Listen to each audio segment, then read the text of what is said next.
الله الرحمن الرحيم. الحمد لله رب العالمين، والصلاة والسلام على سيد المرسلين محمد وعلى آله وصحبه أجمعين ومن تبعهم بإحسان ودعا بدعوتهم إلى يوم الدين. أما بعد، فأعوذ بالله من الشيطان الرجيم. بسم الله الرحمن الرحيم. يا أيها الذين آمنوا إذا لقيتم فئة فاثبتوا واذكروا الله كثيرا لعلكم تفلحون وأطيعوا الله ورسوله ولا تنازعوا فتفشلوا وتذهب ريحكم واصبروا إن الله مع الصابرين. صدق الله مولانا العظيم. معزز و مقتدر حضرات علماء کرام، بہت ہی قابل احترام جمعیت علماء شہر احمد آباد کے کارکنان اور معزز حاضرین جلسہ، جیسا کہ حضرت مفتی صاحب نے فرمایا کہ اس وقت یہاں اس حال میں جمعیت علماء شہر احمد آباد کے کارکنان یا جمعیت کی روح جن لوگوں کو کہا جائے وہ احباب یہاں پر جمع ہیں، اور اس غرض سے جمع ہوئے ہیں یا جمع کیا گیا ہے کہ ہم سر جوڑ کر کے بیٹھیں اور اس بات کا ادراک و احساس کریں کہ اس وقت ملک کے اندر مسلمانوں کے اوپر جو حالات مسلط کیے جا رہے ہیں، بلکہ الگ الگ طرح کے ہیلوں اور حوالوں سے مسلمانوں کے خلاف گھیرا تنگ کیا جا رہا ہے، اور اپنے ملی اور مذہبی تشخص سے دستبردار ہونے کا ان سے ایک طرح سے مطالبہ کیا جا رہا ہے، اس نازک صورتحال سے کیسے نمٹا جائے؟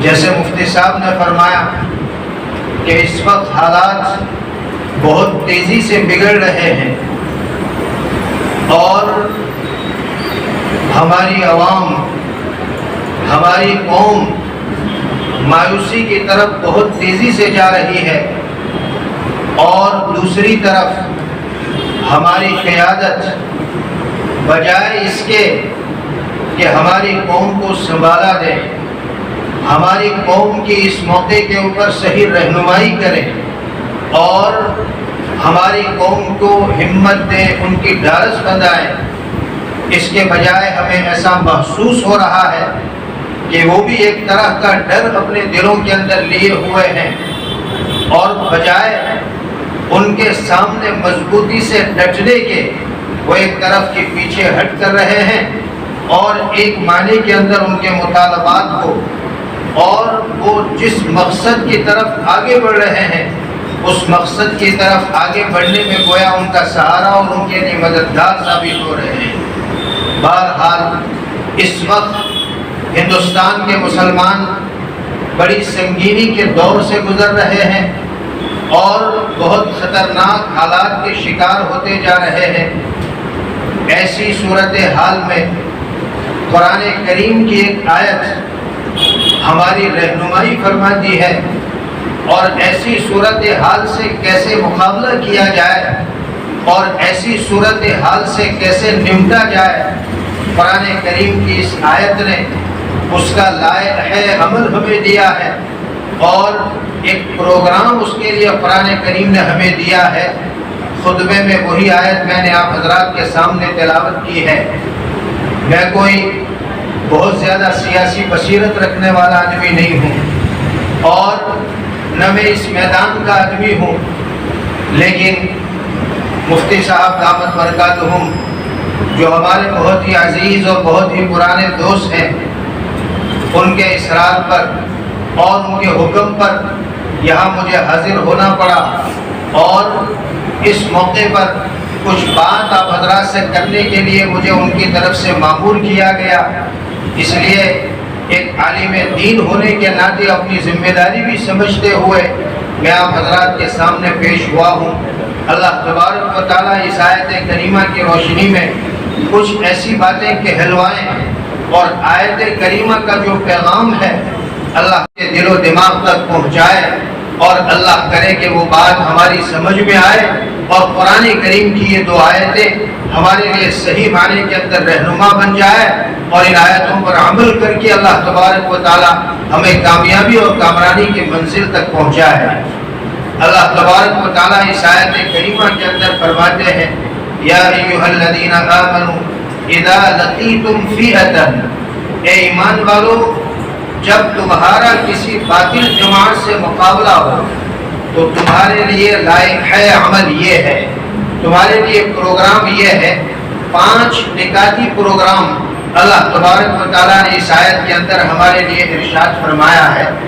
پہلی بات اللہ تبارک و تعالیٰ نے ارشاد فرمائی فَاثْبُتُوا، جب تمہارا مقابلہ کسی باطل جماعت سے ہو، جب تمہارے دین و مذہب کے اوپر حملے باطل کی طرف سے کیے جا رہے ہوں، جب باطل اس کوشش میں لگا ہوا ہو کہ تمہارے مذہبی تشخص کو ختم کر دیا جائے، تمہاری شریعت تمہارے دین کو پامال کر دیا جائے، اور تمہیں شریعت و دین سے دور کرنے کی اور ان سے ہٹانے کی کوششوں کے اندر باطل لگا ہوا ہے، تو ان سے مقابلہ کرنے کے لیے فَاثْبُتُوا، تم ڈٹ جاؤ، ان کے سامنے جم جاؤ، اور کسی حال میں اپنے مذہب سے دستبردار ہونے کے لیے اور کسی حال میں اپنے مذہبی تشخص سے دستبردار ہونے کے لیے تیار نہ ہو، اپنے حق پر مضبوطی سے ان کے ساتھ جم جاؤ۔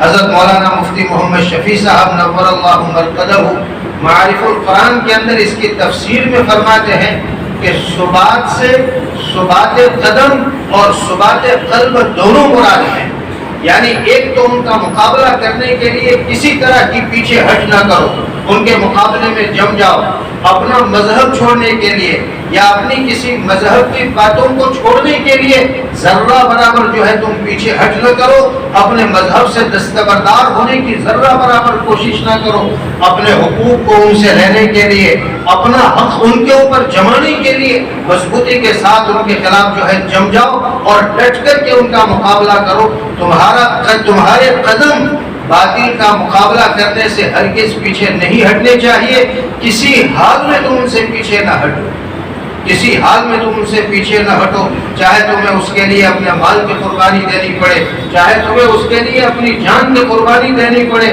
اور چاہے تمہیں اس کے لیے جو کچھ قربان کرنا پڑے کر دو، مگر ان کے مقابلے میں مضبوطی سے جم جاؤ۔ یہ تو ثبات قدم ہے، اپنے دین کو بچانے کے لیے، اپنی ملت کو بچانے کے لیے، اپنی ملی تشخص کی حفاظت کے لیے پوری طرح سے ان کے مقابلے کے اندر ڈٹے رہو۔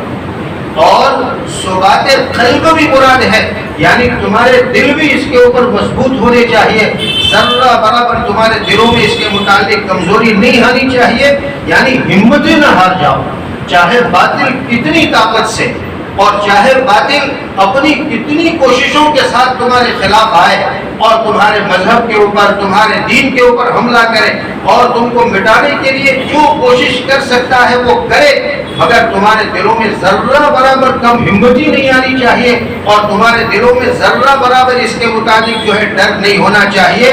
یہ ثبات قلبی بھی مراد ہے، اور کسی بھی جنگ کو جیتنے کے لیے، کسی بھی لڑائی کو جیتنے کے لیے دل کا مضبوط ہونا نہایت ضروری ہے۔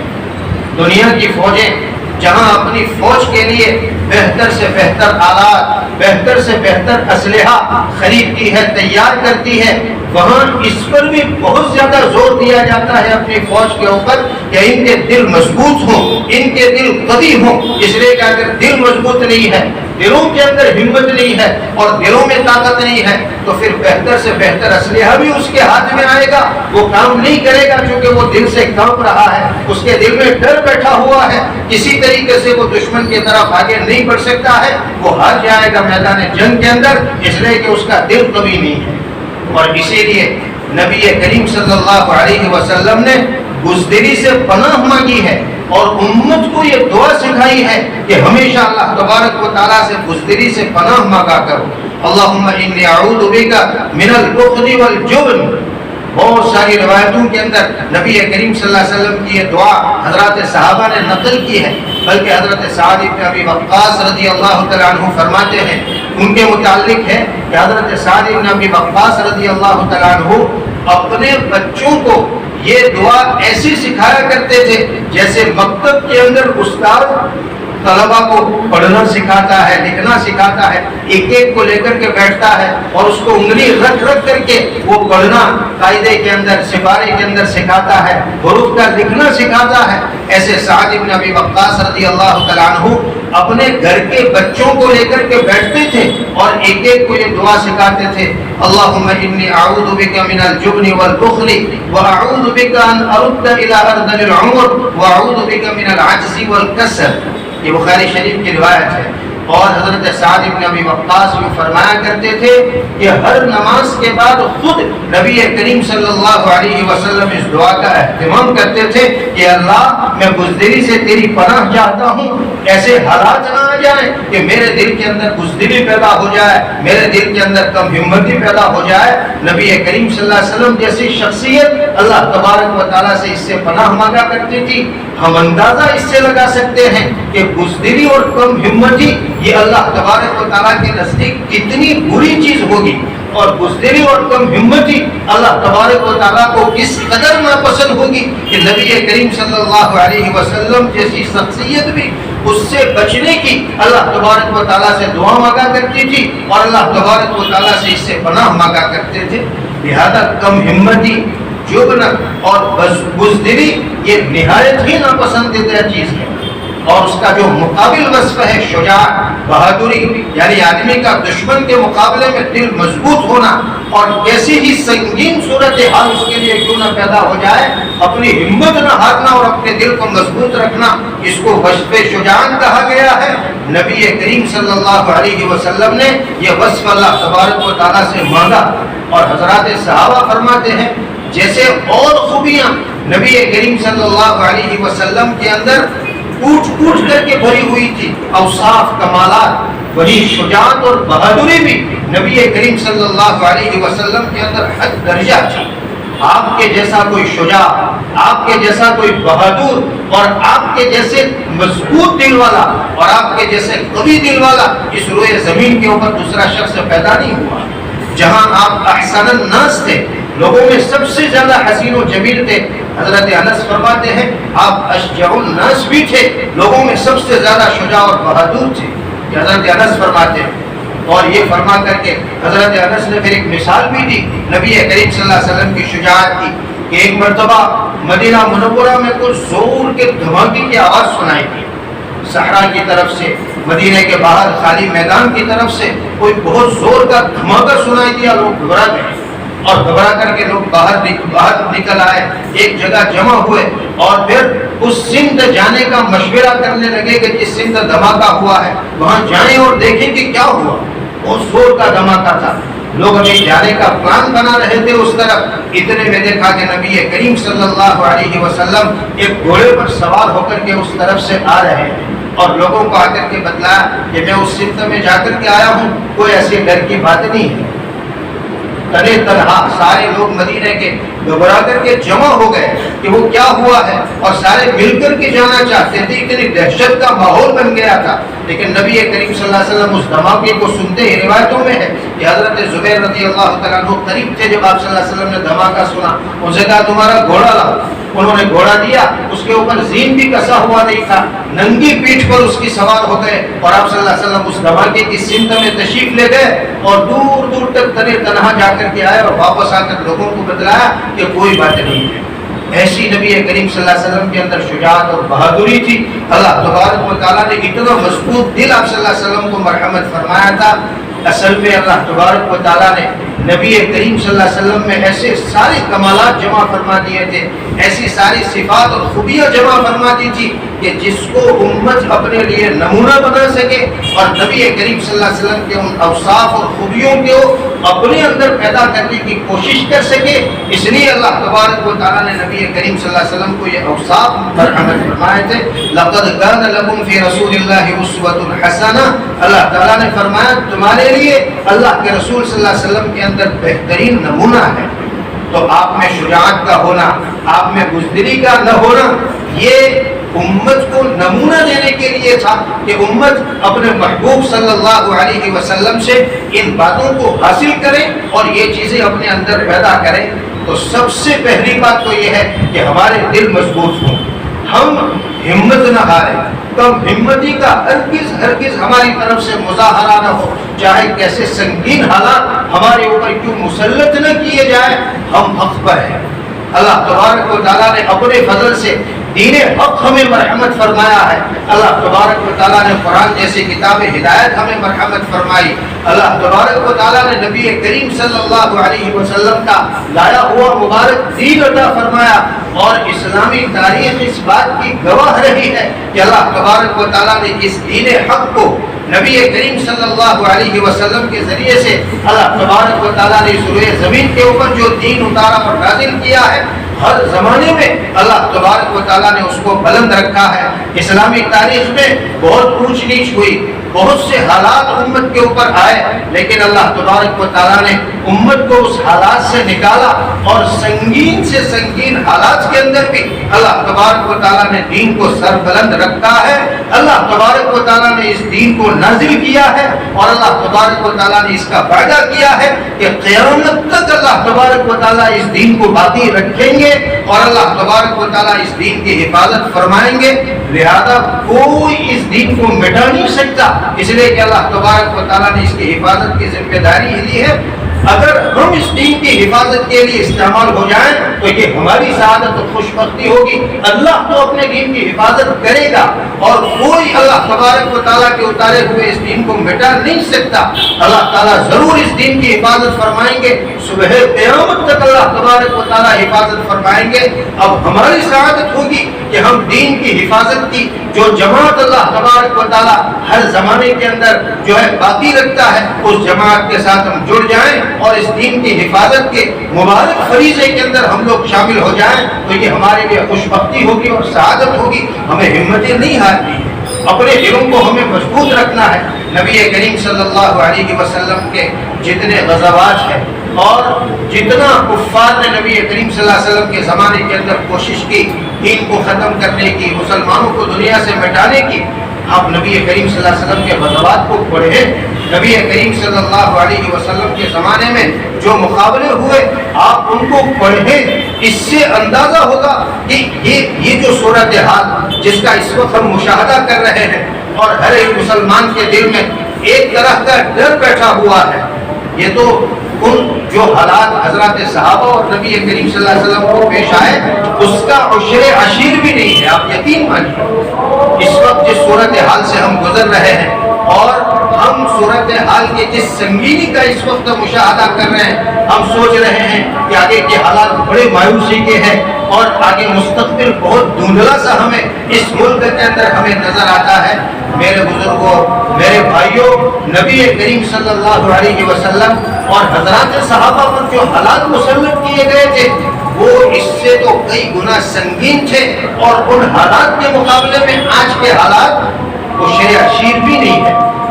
غزوہ احزاب جو تو ساری جنگوں جو جنگیں ہوئی ہے مسلمانوں کے ساتھ کفار مکہ کی، وہ اس میں جو ہے وہ ساری جنگیں اور وہ سارے حالات بڑے سنگین تھے. لیکن غزوہ احزاب یا غزوہ خندق کہ جس میں سارا عرب امٹ کر کے آیا تھا، قریش اس نے سارے قبائل کو، جتنے قبائل تھے وہ سارے مسلمانوں کے خلاف جمع کر لیے تھے اور وہ سارے مسلمانوں کے خلاف حملہ لے کر کے آئے تھے. 10,000 کا لشکر تھا، روایتوں میں 10,000 کا لشکر مکہ پورا کا پورا جتنے قبائل تھے وہ سارے کے سارے مسلمانوں کے خلاف جمع ہوئے تھے اور اس عزم کے ساتھ آئے تھے کہ مدینے کی اینٹ سے اینٹ بجا دیں گے، ساروں کو تہس نہس کر کے رکھ دیں گے، ایک کو بھی زندہ نہیں چھوڑیں گے. 10,000 کا لشکر اور ادھر مدینہ منورہ کے اندر جو یہود آباد تھے وہ بھی اندر خانے ان سے مل گئے تھے، تو باہر بھی دشمن تھا اندر بھی دشمن تھا۔ نبی کریم صلی اللہ علیہ وسلم کو جب پتہ چلا تو آپ صلی اللہ علیہ وسلم نے خندق کھدوا دی حضرت سلمان فارسی رضی اللہ تعالیٰ عنہ کی رائے پر، تاکہ وہ مدینہ کے اندر داخل نہ ہو سکے۔ وہ لشکر باہر پڑا تھا اور ادھر اندر جو یہود تھے وہ بھی مسلمانوں کے خلاف تھے اور ان کے ساتھ ملے ہوئے تھے۔ چاروں طرف سے مسلمان حضرات صحابہ کرام دشمنوں کے نرغے میں تھے۔ بڑی عجیب صورتحال تھی۔ قرآن کریم نے اس کی منظر کشی کی ہے، اذ جاءکم من فوقکم ومن اسفل منکم واذ زاغت الابصار وبلغت القلوب الحناجر وتظنون باللہ الظنون۔ قرآن نے منظر کشی کی ہے اس وقت صحابہ کو کیسی بے چینی تھی اور کیسی سنگین صورتحال کا وہ شکار ہو گئے تھے، اوپر سے بھی دشمن نیچے سے بھی دشمن۔ اور اللہ تعالیٰ منظر کشی کرتے ہوئے فرماتے ہیں آنکھیں پھٹ گئی تھی ان حالات کو دیکھ کر کے اب کیا ہوگا، چاروں طرف سے نردے میں ہے۔ اور پھر فاتح مسلمانوں کے پاس ہتھیار کی بھی کمی، کھانے کو بھی کچھ نہیں تھا، پیٹ پر پتھر بندھے ہوئے تھے۔ ایسی سنگین صورتحال میں حضرات صحابہ نے ایک ایک پتھر باندھ رکھا تھا اور نبی کریم صلی اللہ علیہ وسلم نے دو دو پتھر باندھ رکھے تھے۔ ایسی سنگین صورتحال مگر ہمت نہیں ہاری۔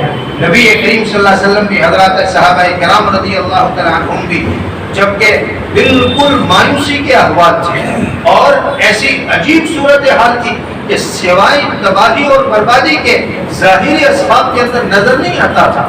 مسلمان چاروں طرف سے نردے میں ہے اور اب تو پیسنا ہی پیسنا تھا اور مسلمان ختم ہونے والے تھے، ایک اس میں سے زندہ نہیں بچ سکتا تھا، مگر ڈٹے رہے، ذرہ برابر میدان نہیں چھوڑا، دلوں نے ذرہ برابر ہمت نہیں ہاری۔ اللہ تبارک و تعالیٰ نے ایسی سنگین صورتحال میں سے ایسا عجیب و غریب راستہ نکالا اور ایسی مدد اللہ تبارک و تعالیٰ کی طرف سے آئی کہ دشمن بھاگنے کے اوپر مجبور ہو گیا۔ پتہ نہیں کیسے حالات پیدا ہوئے، ان میں آپس میں پھوٹ پڑ گئی، ایک دوسرے کے اوپر سے اعتماد ختم ہو گیا، ایسی فضا ان میں قائم ہو گئی کہ ایک دوسرے کے اوپر سے بھروسہ اور اعتماد نہیں رہا۔ اور پھر آندھی طوفان ہوا کا آیا اور وہ سارے کے سارے اپنے ڈیرے اٹھا کر کے چل دیے۔ نبی کریم صلی اللہ علیہ وسلم نے رات کو یہ اپنے ڈیرے اٹھا کر کے چل دیے۔ صبح کو جب دیکھا کہ خندق کے اس پار تو میدان خالی ہے اور سناٹا ہے، تو نبی کریم صلی اللہ علیہ وسلم نے فرمایا نصرت بالصبا واهلكت عاد بالدبور۔ اللہ تعالیٰ نے ہوا بھیج کر کے میری مدد کی۔ یہ جو دل کا جماؤ رہا نا، یہ جو ثبات قدمی رہی، اللہ تعالیٰ کا جو حکم تھا فثبتوا کہ تم ثابت قدم رہو، دشمن کے مقابلے پر جمے رہو، تمہارا استقلال رہے گا، تمہاری ثبات قدمی رہے گی اور کسی صورت پر اپنے دین کے معاملے میں ذرہ برابر مداہنت نہیں برتو گے، اپنا ملی تشخص قائم کرنے کے لیے جمے رہو گے۔ اللہ تبارک و تعالیٰ جب تمہیں آزما لے گا کہ تمہارے قدموں میں ڈگمگاہٹ نہیں ہے، تمہارے دلوں کے اندر ذرہ برابر تزلزل نہیں ہے، اللہ آزما لے گا تو پھر اللہ تبارک و تعالیٰ تمہارے لیے کھلی مدد اتارے گا۔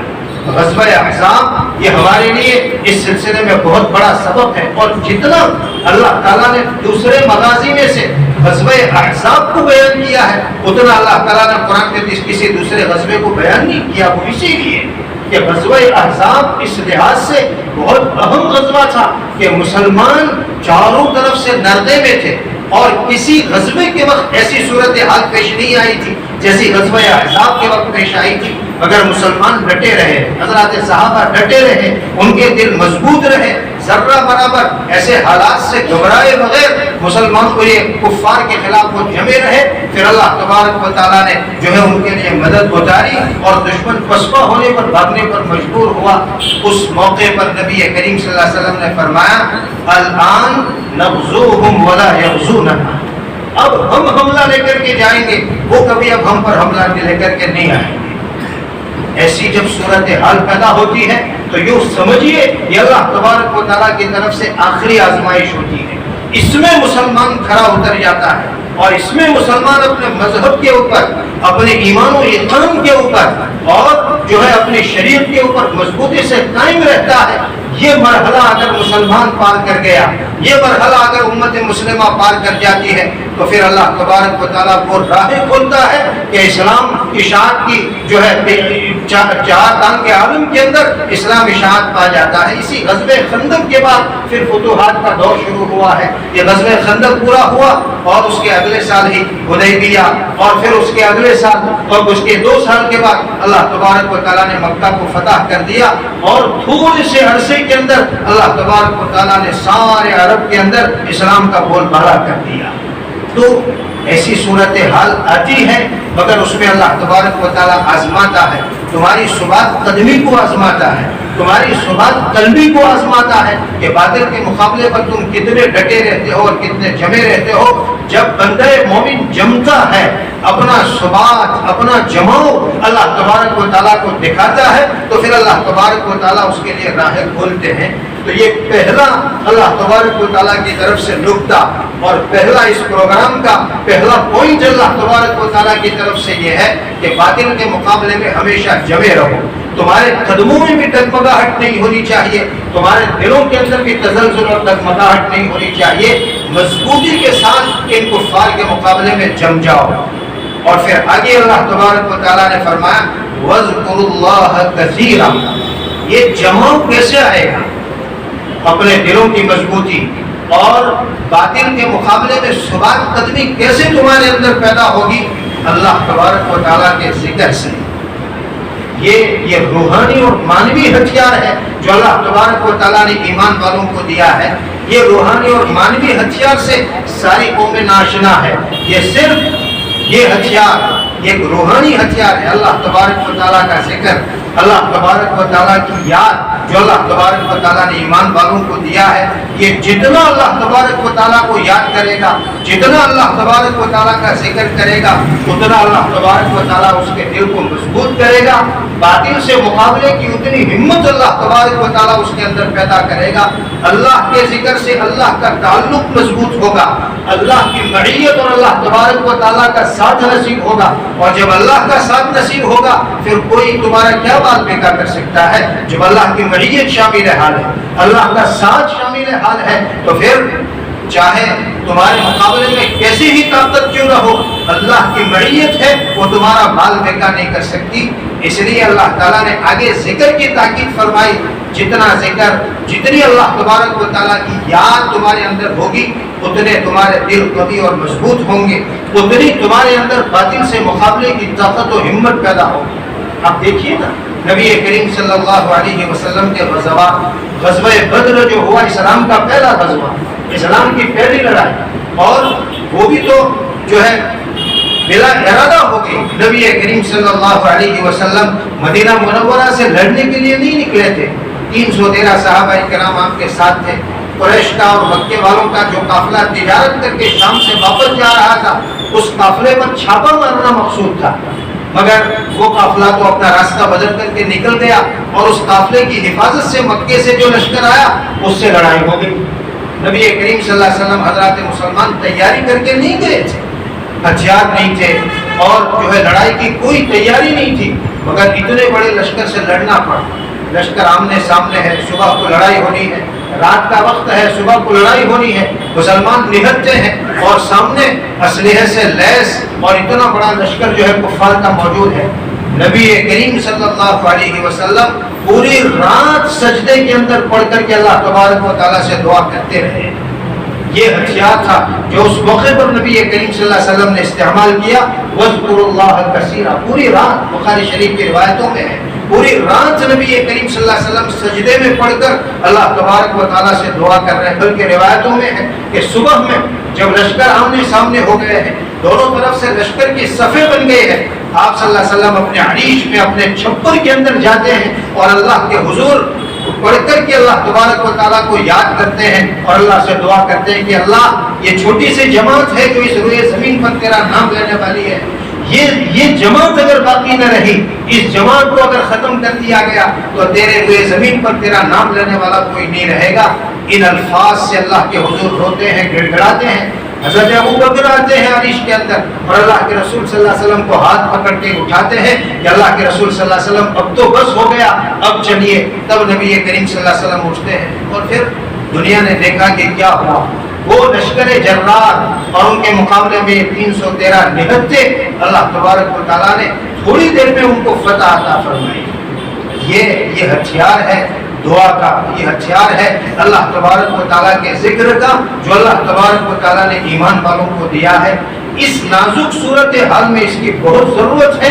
ہم اللہ تبارک و تعالیٰ کے ذکر کا اہتمام کریں، اللہ کے حضور دعاؤں کا اہتمام کریں، ہمارے دل مضبوط ہو اور دعاؤں کا اہتمام ہماری زندگی کے اندر ہو۔ ہم اللہ تبارک و تعالیٰ کی یاد کریں، اللہ تبارک و تعالیٰ کا ذکر کریں اور اللہ تبارک و تعالیٰ سے دعاؤں کا اہتمام کریں۔ میرے بزرگ کو معاف فرمائیں، آج ہمارے اندر انابت اللہ کا، اللہ کی طرف رجوع ہونے کا اہتمام نہیں رہا۔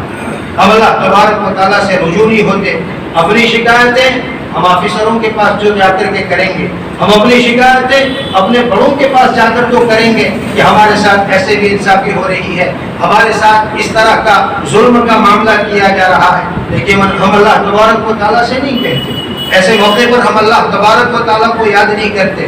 اصل عدالت تو اللہ تبارک و تعالیٰ کی عدالت ہے، ہم اس عدالت میں کہیں، اس عدالت میں روئیں اور گڑ گڑائیں اور اللہ تبارک و تعالیٰ سے اپنی مظلومیت کو بتائیں اور اللہ تبارک و تعالیٰ کے سامنے اپنی مظلومیت کو ظاہر کریں۔ انصاف دینے والی ذات اللہ تبارک و تعالیٰ کی ہے، نصرت و مدد اتارنے والی ذات اللہ تبارک و تعالیٰ کی ہے۔ انصاف اللہ تبارک و تعالیٰ دے سکتے ہیں، اللہ تبارک و تعالیٰ کے سوا کوئی نہیں دے سکتا۔ صحابہ کے اوصاف میں لکھا ہے کتابوں کے اندر، رہبان باللیل فرسان بالنہار، کہ حضرات صحابہ کے اوصاف میں وہ دنوں میں گھوڑوں پر سوار ہو کر کے میدان جنگ میں ہوا کرتے تھے یا لوگوں میں جا کر کے اللہ کے دین کی محنت کیا کرتے تھے، اور راتوں کو مسلموں کی پیٹھوں پر سوار ہو کر کے اللہ تبارک و تعالیٰ کے سامنے رویا کرتے تھے اور گڑ گڑا کرتے تھے۔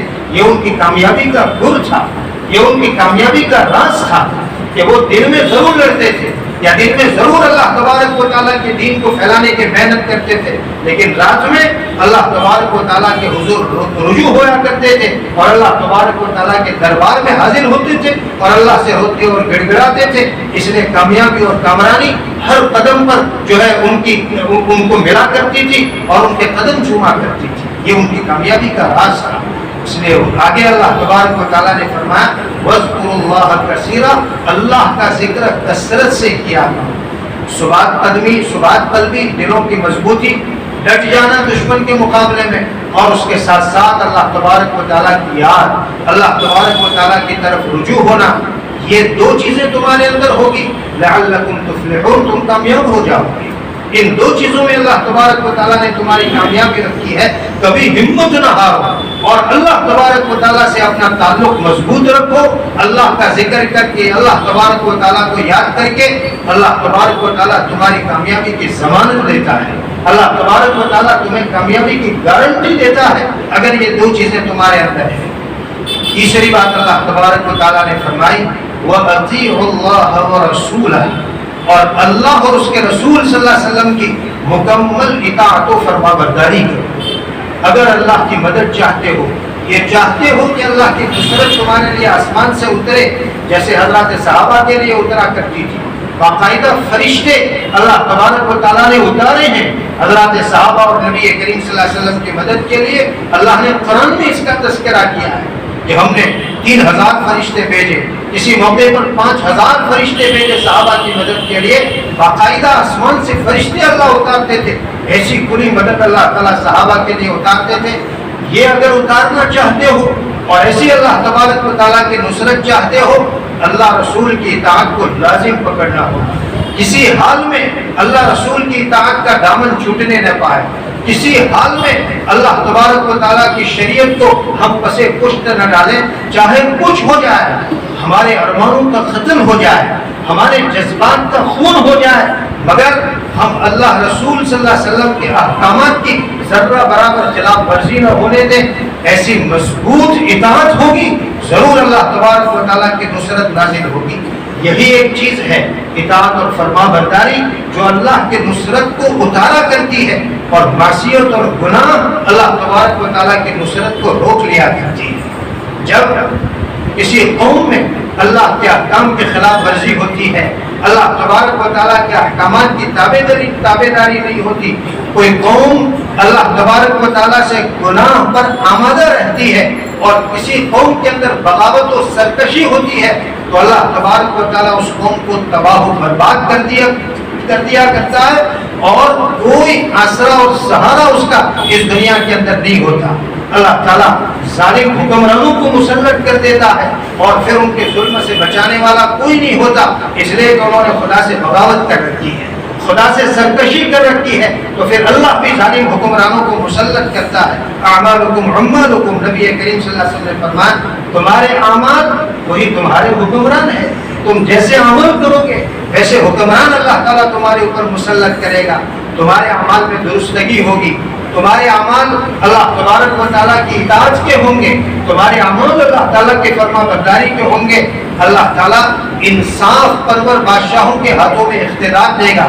اور اگر تمہاری زندگیوں میں بدعمالی ہے، تمہاری زندگی کے اندر اللہ تبارک و تعالیٰ کے احکامات کی خلاف ورزی ہے، اللہ سے بغاوت کا بیڑا تم نے اٹھا رکھا ہے، اللہ سے سرکشی کا بازار تم نے گرم کر رکھا ہے، تو پھر اللہ بھی ایسے حکمرانوں کو تمہارے اوپر مسلط کرے گا جو تمہارے حقوق نہیں دیں گے، جو تمہاری حقوق تلفی کریں گے، تمہارے اوپر ظلم کریں گے، تمہیں تمہارے حقوق سے محروم کر دیا جائے گا۔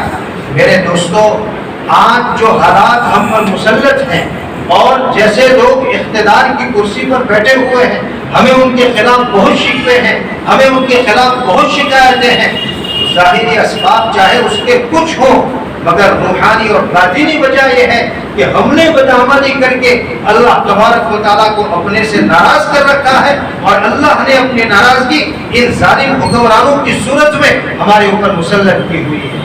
اللہ اپنی ناراضگی ان ظالم حکمرانوں کے ذریعے سے ہمارے اوپر ظاہر کر رہا ہے۔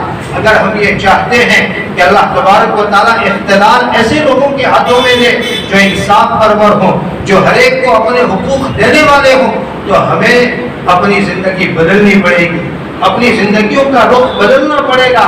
گناہوں کی جو گرم بازاری ہم نے کر رکھی ہے اس سے تائب ہو کر اللہ تبارک و تعالیٰ کی اطاعت کا راستہ ہمیں اختیار کرنا ہوگا، مکمل شریعت کا پابند ہونا ہوگا۔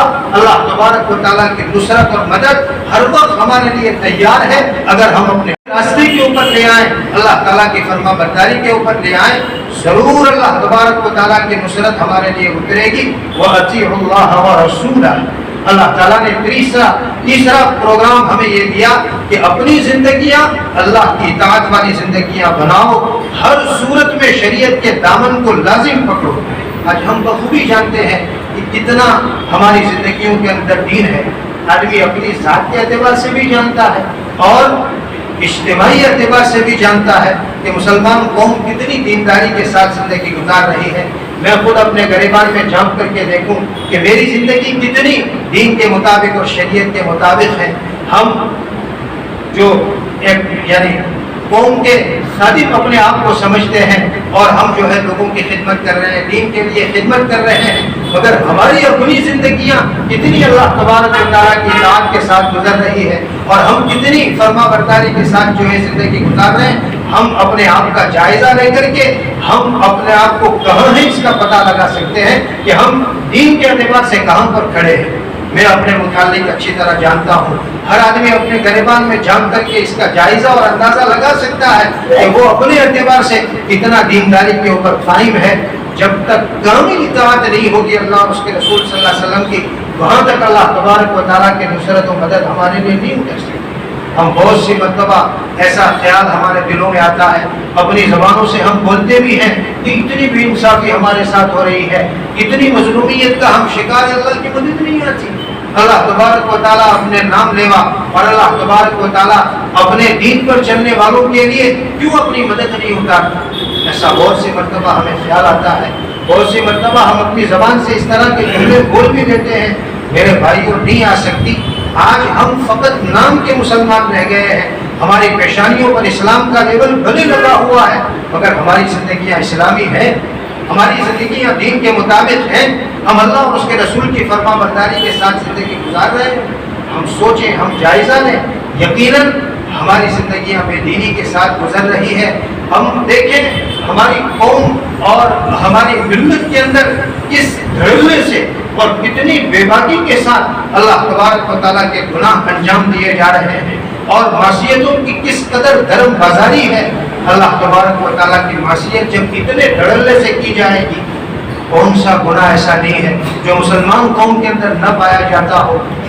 پھر ہم اللہ کی مدد کے امیدوار رہیں، اور پھر ہم یہ چاہیں کہ ہم کچھ نہ کریں اور اللہ تبارک و تعالیٰ کی مدد ہمارے لیے اترے۔ یہ خیالست و محالست و جنون یہ کبھی نہیں ہو سکتا۔ ہم اگر اللہ کی نصرت چاہتے ہیں، اللہ کی مدد چاہتے ہیں، ہمیں اپنی زندگیوں کو دن رات بنانا پڑے گا، اپنی زندگیوں کو شریعت کا پابند بنانا پڑے گا۔ اگر ہم شریعت کے 100% پابند ہو گئے، ہماری ملت اور ہماری قوم اللہ کے دین کے 100% پابند ہو گئی، اس دن اللہ تبارک و تعالیٰ کی مدد اترنے میں دیر نہیں لگے گی، اور پھر کوئی طاقت نہیں ہوگی دنیا کی کہ جو ہمارا بال بیکار کر سکے۔ اللہ تو ایمان والوں کو سر بلند رکھتا ہے، یہ تو اللہ تعالیٰ کا وعدہ ہے، وَأَنْتُمُ الْأَعْلَوْنَ، تم ہی سر بلند رہو گے دنیا میں۔ یہ قوم تو دنیا کے اندر حکمرانی کے لیے آئی ہے، محکوم بننے کے لیے تھوڑا ہی آئی ہے۔ اللہ تبارک و تعالیٰ نے اس قوم کو تو دنیا کی حکومت کے لیے بھیجا ہے۔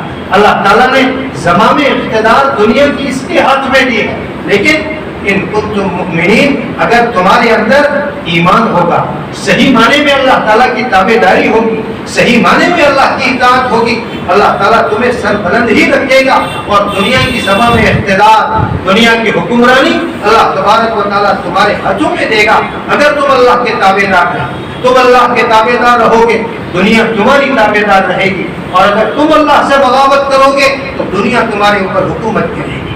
یہ اللہ تعالیٰ کا دستور ہے، اللہ کا قانون ہے۔ آگے اللہ تبارک و تعالیٰ نے چوتھی بات ارشاد فرمائی، وَلَا تَنَازَعُوا فَتَفْشَلُوا وَتَذْهَبَ رِيحُكُمْ۔ اللہ تعالیٰ نے فرمایا آپس میں جھگڑا نہ کرو، آپس میں اختلاف نہ کرو، تفریقہ بندی، جماعت بندی، قومیت کے اعتبار سے آپس میں تقسیم، مسلکی اعتبار سے آپس میں تقسیم، تمہارے فرقے بن جائیں، تمہارے اندر جماعتیں بن جائیں، اس جماعت کا اس سے اختلاف، اس جماعت کا اس سے اختلاف، اس طرح سے اپنے اتحاد کو پارا پارا نہ کرو، اپنے اتفاق کو اس طرح سے توڑو نہیں، ایک صف بن کر کے رہو، سیسا پلائی ہوئی دیوار کی طرح سے رہو۔ ان اللہ یحب الذین یقاتلون فی سبیلہ صفا کأنہم بنیان مرصوص۔ اللہ تعالیٰ کو وہ لوگ پسند ہیں کہ جو لوگ اللہ تبارک و تعالیٰ کے راستے میں باطل کا مقابلہ کرتے ہیں، سیسا پلائی ہوئی دیوار کی طرح سے۔ اللہ کو ایسے لوگوں سے محبت ہے جو آپس میں ایک طرح سے رہتے ہیں، ایک بن کر کے رہتے ہیں، اور ایسے مضبوط آپس کے اتحاد کی وجہ سے ہے کہ وہ جیسے سیسا پلائی ہوئی دیوار ہے، جیسے سیسا پلائی ہوئی دیوار کو توڑا نہیں جا سکتا، اسی طریقے سے اگر مسلمانوں میں اتحاد و اتفاق ہوگا، کوئی ان کو توڑ نہیں سکے گا اور کوئی ان کا مقابلہ نہیں کر سکے گا۔ اللہ نے فرمایا وَلَا تَنَازَعُوا، آپس کے اتفاق کو نہ توڑو، آپس کے اتحاد کو نہ توڑو، آپس کے جھگڑے کر کے اپنے شرازے کو نہ بکھیر دو، ایک بن کر کے رہو۔ اگر آپس میں جھگڑا کرتے رہو گے، آپس میں ایک دوسرے کے خلاف کیچڑ اچھالتے رہو گے، ایک دوسرے کی مخالفت کرتے رہو گے، فَتَفْشَلُوا وَتَذْهَبَ رِيحُكُمْ، بزدل اور کم ہمت ہو جاؤ گے، اور دشمن کے مقابلے میں تمہاری ہوا اکھڑ جائے گی۔ پھر دشمن بڑی آسانی سے تم کو دبوچ لے گا، تم تو فرقوں میں بٹے ہوئے ہیں، تمہاری طاقت بکھری ہوئی ہے، تمہاری جمعیت بکھری ہوئی ہے، دشمن کے لیے بہت آسان ہو گیا ہے تمہیں قابو کرنا، اور آج یہ ہو رہا ہے۔ ہم اپنی آنکھوں سے اس کے نقصان کا احساس کر رہے ہیں، اپنی آنکھوں سے اس نقصان کا مشاہدہ کر رہے ہیں۔ مسلمان فرقوں میں بٹے ہوئے ہیں، مسلکی فرقوں میں بٹے ہوئے ہیں، قومیت اور برادریوں کے فرقوں میں بٹے ہوئے ہیں، مسلمان کا شیرازہ بالکل منتشر ہوتا ہے، بالکل بکھر چکا ہے، اس لیے جو قوم چاہتی ہے اس پر ہاتھ ڈال دیتی ہے، اور مسلمان ایک کمزور دھاگے کی طرح سے ہو کر کے رہ گیا ہے، اس لیے کہ اس کی جمعیت بکھر گئی ہے۔ بہت ضرورت ہے اس بات کی کہ ہم آپس کے اختلاف کو، چاہے وہ مسلکی ہو، چاہے وہ قومی ہو، چاہے وہ جماعتی ہو، اس کو ختم کریں اور آپس میں متحد ہوں۔ اختلاف رائے ضرور ہو سکتا ہے اور اپنی رائے کا اختلاف ضرور ظاہر کیا جا سکتا ہے، مگر اس رائے کے اختلاف کو آپس کا تنازع نہیں بننا چاہیے، آپس کے جھگڑے کا وہ سبب نہیں ہونا چاہیے۔ رائے کا اختلاف ضرور ہوتا ہے، اللہ تبارک و تعالیٰ نے یہ جو وَلَا تَنَازَعُوا فَتَفْشَلُوا وَتَذْهَبَ رِيحُكُمْ کہا، وہ اسی پس منظر میں اللہ تبارک و تعالیٰ نے کہا ہے کہ جب کوئی جماعت متحد المقصد ہوتی ہے، کسی جماعت کے لوگ ایک مقصد کو لے کر کے چلتے ہیں، تو افراد کی طبیعتیں مختلف ہوتی ہیں، افراد کے مزاج مختلف ہوتے ہیں، اس لیے ان میں اختلاف آرا ہوتا ہے، رائوں کا اختلاف ہوتا ہے۔ اللہ تبارک و تعالیٰ نے فرمایا رائوں کا اختلاف ضرور ہوگا، اس لیے کہ طبائع مختلف ہوتی ہیں، عقلیں اور سمجھ مختلف ہوتے ہیں، اور تجربے آدمی کے مختلف ہوتے ہیں، اس لیے رائے بدلتی ہے۔ ایک آدمی کا تجربہ کسی کام کے متعلق الگ ہوتا ہے تو اپنے اس تجربے کی روشنی میں وہ اپنی رائے قائم کرتا ہے، دوسرے آدمی کا تجربہ اسی کام کے سلسلے میں الگ ہوتا ہے تو اس کے مطابق وہ اپنی رائے قائم کرتا ہے، اس لیے رائے بدلتی ہے۔ طبائع کے مختلف ہونے کی وجہ سے، تجربات کے مختلف ہونے کی وجہ سے رائے ضرور الگ الگ ہوتی ہے، مگر وہ رائے آپس کے جھگڑوں کا، وہ اختلاف رائے آپس کے جھگڑوں کا سبب نہیں ہونا چاہیے۔ آپس میں متحد ہو کر کے رہو، ورنہ کم ہمت ہو جاؤ گے، تمہارے دلوں کے اندر بزدلی آ جائے گی آپس کے اختلاف کی وجہ سے، اور دشمن بڑی آسانی سے تمہارے اوپر قابو کر لے گا۔ اس لیے قرآن کریم نے اس چوتھے پروگرام کے اندر ہمیں آپس میں متحد رہنے کی تاکید کی ہے کہ ہرگز آپس میں جھگڑے نہ کرو، متحد ہو کر کے رہو، اپنی طاقتوں کو مجتمع رکھو، اپنی طاقتوں کو جمع رکھو۔ یہ کامیابی کا بہت بڑا گر ہے اور کامیابی کا بہت بڑا راز ہے۔ متحد رہو گے، سیسا پھیلائی ہوئی دیوار کی طرح سے رہو گے تو کوئی تمہیں جو ہے توڑ نہیں سکتا اور کوئی تمہیں ختم نہیں کر سکتا۔ اور آخری چیز اللہ تبارک و تعالیٰ نے فرمائی وَاصْبِرُوا إِنَّ اللَّهَ مَعَ الصَّابِرِينَ، اور صبر کرو۔ اللہ تبارک و تعالیٰ نے یہ جو پانچویں چیز بتلائی، سمجھ میں یہ آتا ہے اس آیت کے سیاق سے کہ یہ جو وَلَا تَنَازَعُوا فَتَفْشَلُوا وَتَذْهَبَ رِيحُكُمْ کہا، وہ کیسے ہوگا؟ آپس کے جھگڑے نہ ہوں اور اتحاد آپس کا قائم رہے، وہ کیسے ہوگا؟ جب طبیعتوں کے اندر صبر ہوگا۔ وہ جو افراد کی طبیعتیں مختلف ہوتی ہیں، تجربات مختلف ہوتے ہیں، اس لیے رائوں کا اختلاف ہوتا ہے۔ جب رائوں کا اختلاف ہو اور تمہاری رائے کے خلاف تمہارے ساتھی کی رائے ہے تو اسے برداشت کرنے کی ہمت اپنے اندر پیدا کرو، اسی کا نام صبر ہے۔ اختلاف رائے کرے، مگر جب ہماری رائے کو نہ مانا جائے تو اس پر اصرار کر کے لڑنا پڑے، اسی کا نام صبر ہے۔ ایسا صبر تمہارے اندر پیدا ہو جائے گا تو پھر آپس کا اتحاد برقرار رہے گا، تمہارے اندر اختلاف اور جھگڑے نہیں ہوں گے۔ اس لیے اللہ تبارک و تعالیٰ نے ایک پانچواں پروگرام صبر کا دیا ہے۔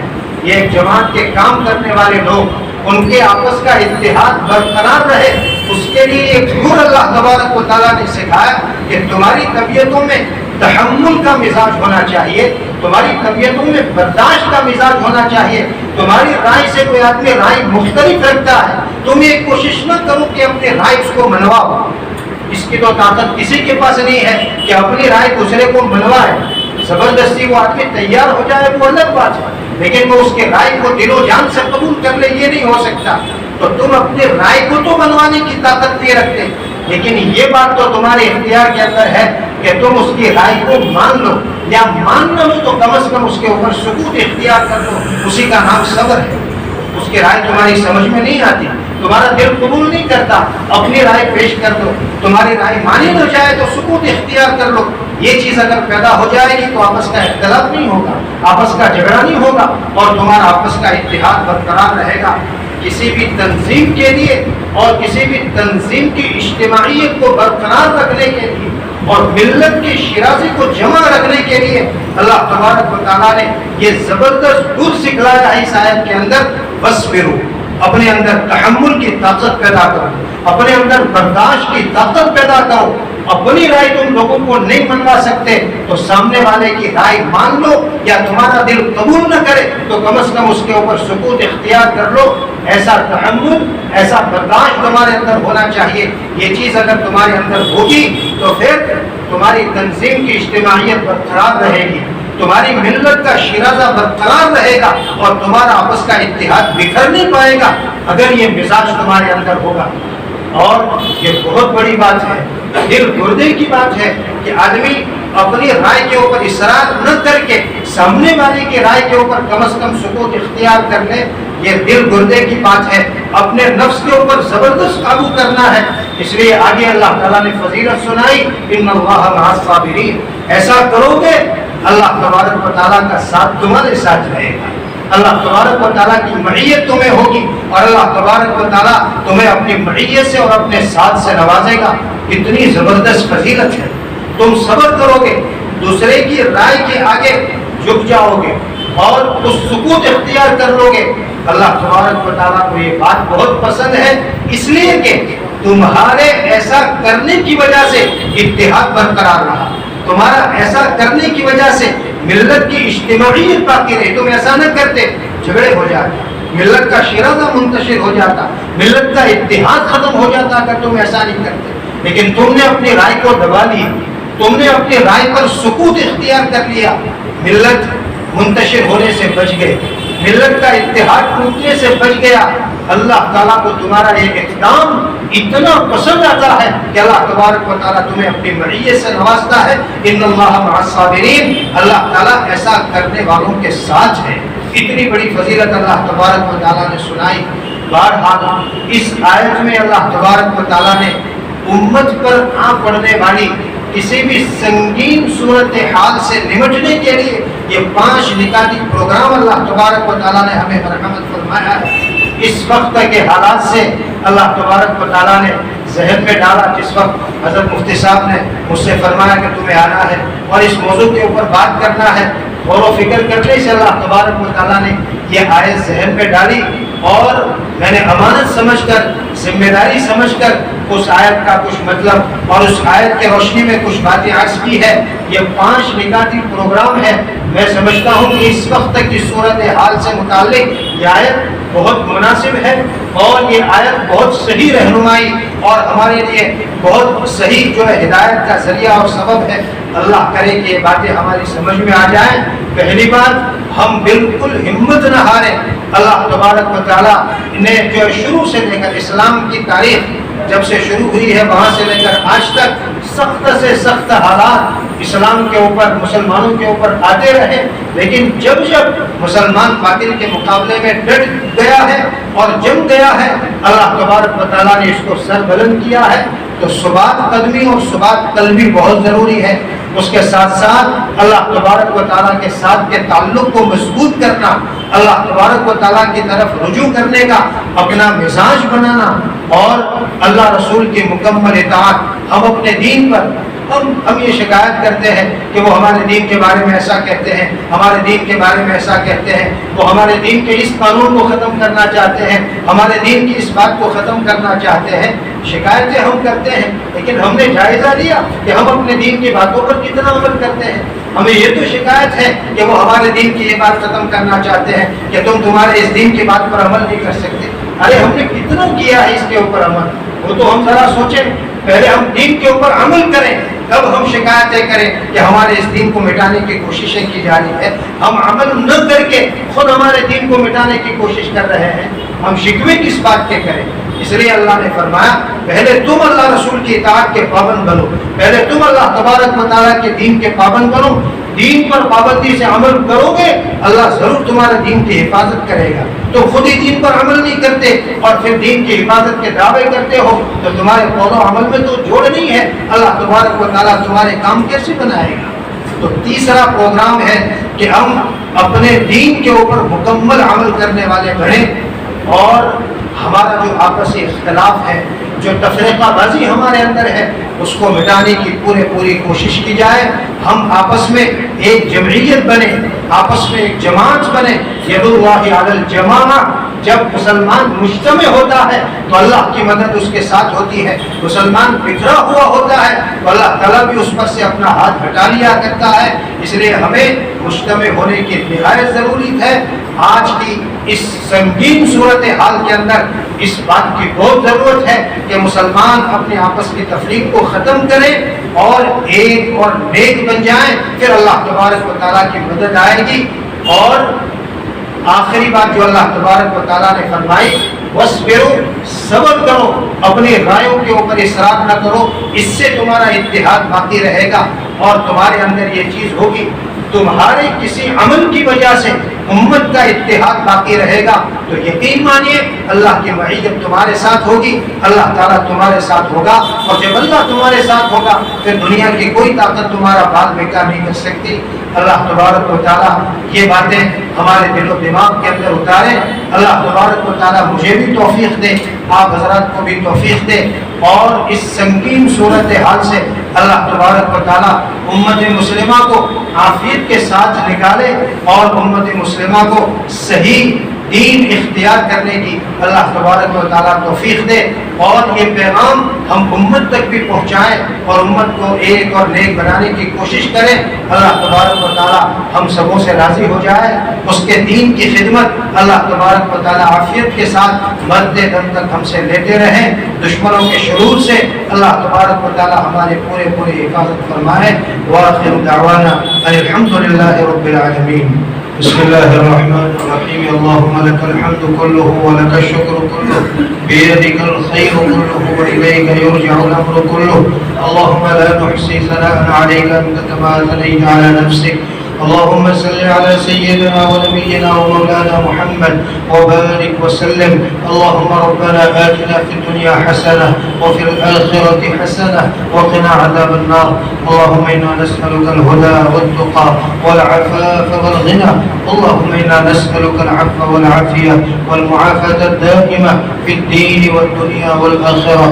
اللهم أصلح لنا شأننا كله، اللهم اهدنا واهد بنا واجعلنا سببا لمن اهتدى۔ اللهم آت نفوسنا تقواها وزكها أنت خير من زكاها أنت وليها ومولاها۔ اللهم اغفر لنا ولوالدينا ولأساتذتنا ولمشايخنا ولجميع المؤمنين والمؤمنات والمسلمين والمسلمات إنك سميع قريب مجيب الدعوات برحمتك يا أرحم الراحمين۔ اے اللہ تو ہمارے ساتھ فضل و کرم کا معاملہ فرما، ہماری ساری خطاؤں سے درگزر فرما۔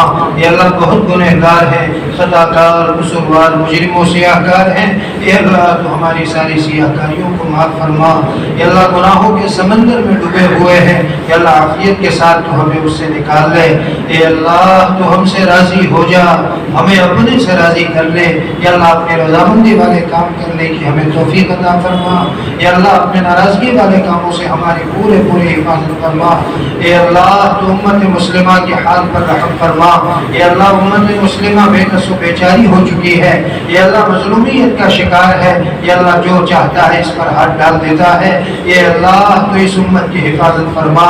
اے اللہ خصوصاً مسلمانوں نے ہند کی حفاظت فرما۔ اے اللہ ان کے ایمان پر ڈاگے جا رہے ہیں، اے اللہ ان کے مذہبی شعائر کو نشانہ بنایا جا رہا ہے، اے اللہ تو ان کی خصوصی حفاظت فرما۔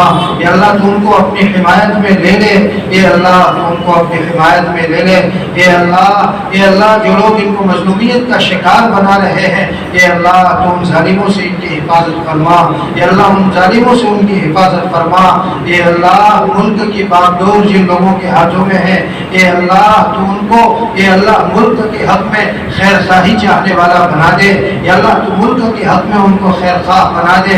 اے اللہ ملک کا زمام اقتدار ایسے لوگوں کے ہاتھوں میں عطا فرما جو ملک کو ترقی کی راہوں پر لے جائے، جو ملک کو جو ہے فائدے کی راہ کے اوپر لے جائے۔ اے اللہ ایسے لوگوں کے ہاتھ میں زمام اقتدار عطا فرما۔ اے اللہ ملک کی ایسے لوگوں سے حفاظت فرما جو ملک کو گھاٹے اور خسارے کی طرف لے جائے، جو ملک کو تباہ و بربادی کی طرف لے جائے۔ اے اللہ ایسے لوگوں سے ملک کی حفاظت فرما۔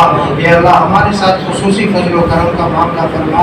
اے اللہ جتنے لوگ اس وقت یہاں جمع ہیں، اے اللہ تو ہر ایک کی مغفرت فرما، ہر ایک کی جائز تمنا پورا فرما۔ ان میں سے جو لوگ پریشانیوں کا شکار ہیں، اے اللہ ان کی پریشانیوں کو ختم فرما، عافیت چین سکون نصیب فرما۔ جو بیمار ہے ان کو شفا عطا فرما۔ اے اللہ جو بیمار ہے ان کو شفا عطا فرما، جو مقروض ہے ان کے قرضوں کی ادائیگی کی شکلیں پیدا فرما، جو جس پریشانی کا شکار ہو اے اللہ اس پریشانی کو ختم فرما۔ اے اللہ آج کا اجلاس جس مقصد کے لیے منعقد کیا گیا تھا، اے اللہ تو اس میں 100% کامیابی نصیب فرما۔ اے اللہ تو اس میں 100% کامیابی نصیب فرما۔ آج کے اجلاس کے لیے جن لوگوں نے کوششیں کی ہے، محنت کی ہے، خدمت کی ہے، یہ اللہ تو ان کو بے حد قبول فرما، یہ اللہ تو ان کی خدمت کا بہتر سے بہتر صلہ ان کو مرحمت فرما، یہ اللہ یہ جمعیت علماء یہ اللہ جن مقاصد کے لیے کوشاں ہیں، یہ اللہ ان مقاصد میں بھرپور کامیابی نصیب فرما، یہ اللہ اس تنظیم کی یہ اللہ تو حفاظت فرما، اوپر سے نیچے سے آگے سے پیچھے سے دائیں سے بائیں سے، یا اللہ ہر طرح سے تو اس کی پوری حفاظت فرما، یا اللہ یہ ادارہ جس کے اندر ہم جمع ہیں، یہ اللہ مسلم بچوں کی یہ اللہ تعلیم کے لیے اس کو قائم کیا گیا ہے، یا اللہ تو اس میں بھرپور کامیابی نصیب فرما، اس ادارے کو دن دنی رات چگنی ترقیات سے تو اللہ اس کو مالا مال فرما، یا اللہ ہر طرح کے فتنوں سے اس کی حفاظت فرما، ہر طرح کے شرور سے تو اس کی حفاظت فرما، یا اللہ اس تنظیم کو اور اس ادارے کو مخلص کام کرنے والے نصیب فرما، داخلی اور خارجی ہر طرح کے فتنوں سے تو اس کی پوری حفاظت فرما، اے اللہ تیرے دین کا کام دنیا میں جہاں کہیں بھی ہو رہا ہو، جس نوعیت کے ساتھ ہو رہا ہو، اے اللہ اگر وہ تیرے یہاں مقبول و پسندیدہ ہو، اے اللہ تو اس کام کی اس ادارے کی اس تنظیم کی پوری حفاظت فرما، اے اللہ ہم سبوں کے ساتھ فضل و کرم کا معاملہ فرما، اے اللہ مرتے دم تک عافیت کے ساتھ اپنے دین کی خدمت سے ہمیں وابستہ فرما، ہماری کمیوں اور کوتاہیوں کی وجہ سے یہ اللہ ہمیں محروم نہ فرما، یا اللہ جو کچھ ٹوٹا پھوٹا کر رہے ہیں یا اللہ محض تیری توفیق سے کر رہے ہیں، یا اللہ تو اس کو شرف قبولیت سے عطا فرما، اے اللہ ہماری کوتاہیوں کی وجہ سے یا اللہ تو ہمیں محروم نہ فرما، اے اللہ جو مانگا وہ بھی مرحمت فرما، جو مانگنے سے رہ گیا وہ بھی مرحمت فرما، ہماری دعاؤں کو اپنے فضل و کرم سے اور حضور پاک صلی اللہ علیہ وسلم کے صدقے اور طفیل میں قبول فرما، وصلی اللہ تعالی علی خیر خلقہ سیدنا و مولانا محمد وعلى آله وصحبه أجمعين، سبحان ربك رب العزة عما يصفون وسلام على المرسلين والحمد لله رب العالمين.